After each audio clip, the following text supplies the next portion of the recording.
Assalamualaikum warahmatullahi wabarakatuh.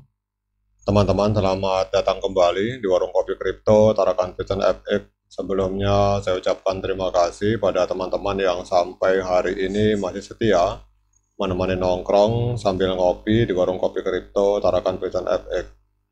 Oke teman-teman, seperti biasa sebelum kita berbicara tentang dunia kripto, mari kita berdoa bersama-sama memohon kepada Allah agar kita semua senantiasa diberikan nikmat berupa kesehatan dan juga diberikan keberkahan dalam setiap rezeki yang kita terima pada hari ini.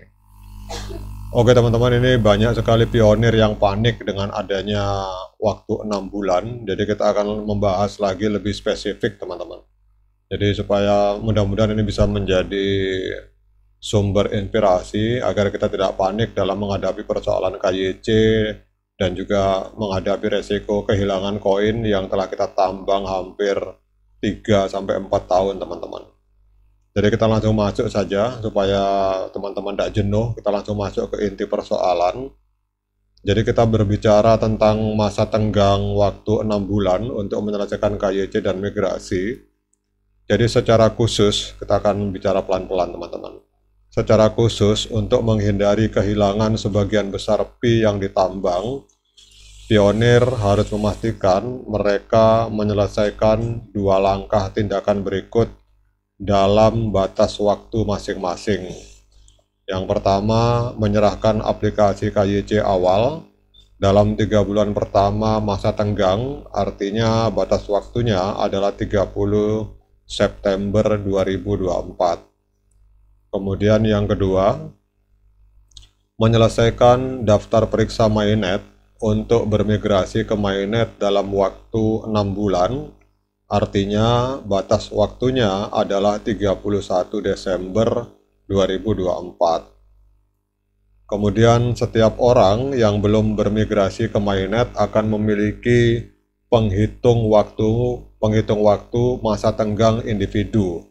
Jadi penghitung waktu ini akan terus berkurang selama proses ini menunggu tindakan pengguna dan akan berhenti jika individu diblokir oleh sistem dalam langkah-langkah spesifik sebagai berikut. Yang pertama, tidak memenuhi syarat untuk mengajukan KYC, terjebak dalam proses KYC lebih dari 1 bulan, memiliki status KYC sementara atau KYC tentatif, dan penundaan oleh sistem dari migrasi mainnet. Nah, kemudian kita baca pelan-pelan teman-teman. Setiap kali ada tindakan yang tertunda dalam proses untuk dilakukan oleh pionir, baik itu pengajuan ulang, pemeriksaan kelayakan, koreksi informasi, item daftar periksa apapun dan lain-lain, maka penghitung waktu mundur akan dilanjutkan dengan asumsi bahwa pionir memiliki beberapa bulan tersisa pada penghitung waktu ketika dilanjutkan dari jeda. Jadi pionir akan memiliki waktu X atau 1 bulan, mana yang lebih lama untuk menyelesaikan langkah-langkah KYC dan migrasi yang tersisa teman-teman. Kemudian yang berikutnya, pionir yang menyelesaikan 2 langkah di atas dalam batas waktu masing-masing akan mengamankan dan mempertahankan saldo Pi yang mereka tambang. Pionir yang melewatkan salah satu batas waktu tenggang hanya akan mempertahankan Pi yang mereka tambang dalam 6 bulan terakhir sebelum Pi mereka dimigrasikan untuk pertama kali.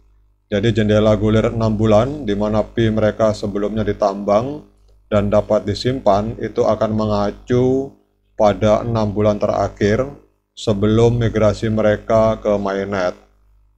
Kemudian catatan teman-teman, ini catatan.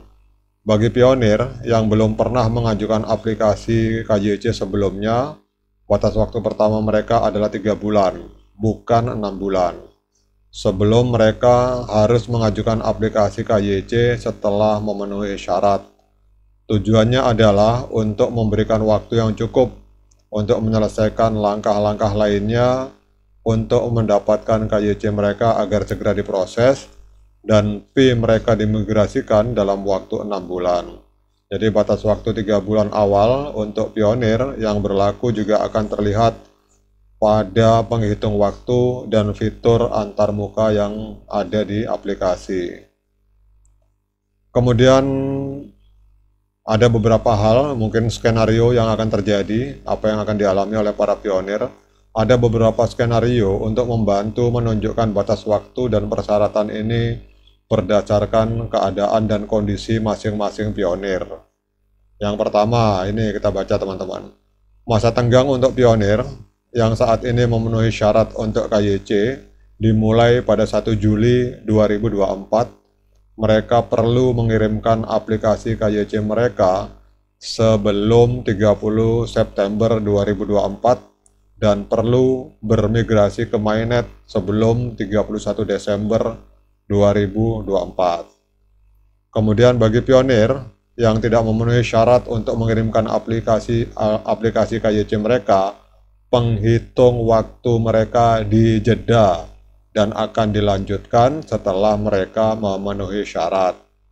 Kemudian berikutnya, bagi pionir yang saat ini memiliki status KYC sementara atau tentatif, penghitung waktu 6 bulan mereka dijeda dan akan dilanjutkan setelah blokir diselesaikan. Nah, ini teman-teman penting.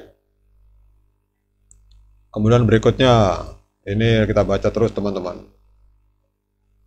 Bagi pionir yang aplikasi KYC-nya terjebak dalam proses KYC selama lebih dari 1 bulan, penghitung waktu 6 bulan mereka juga dijeda dan akan dilanjutkan setelah blokir diselesaikan.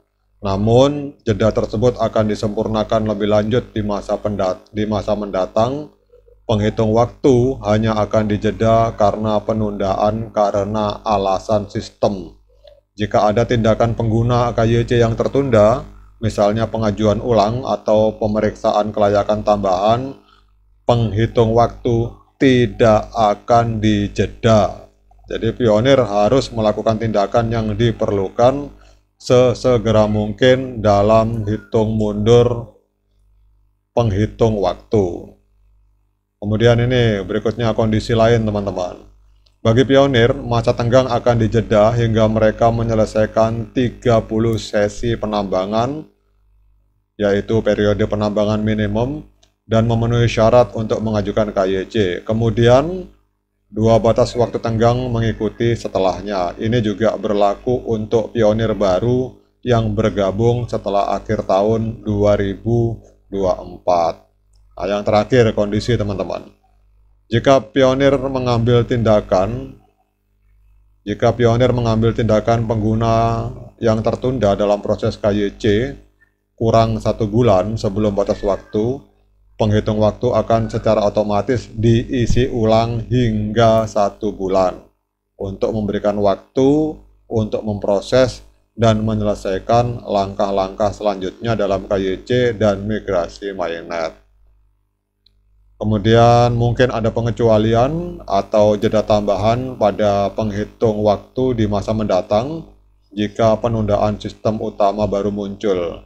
Dan core team kami di sini sebagai core team akan mempertimbangkan dan memutuskannya saat kami menemukannya. Oke teman-teman, demikian kondisi-kondisi yang akan terjadi pada para pionir.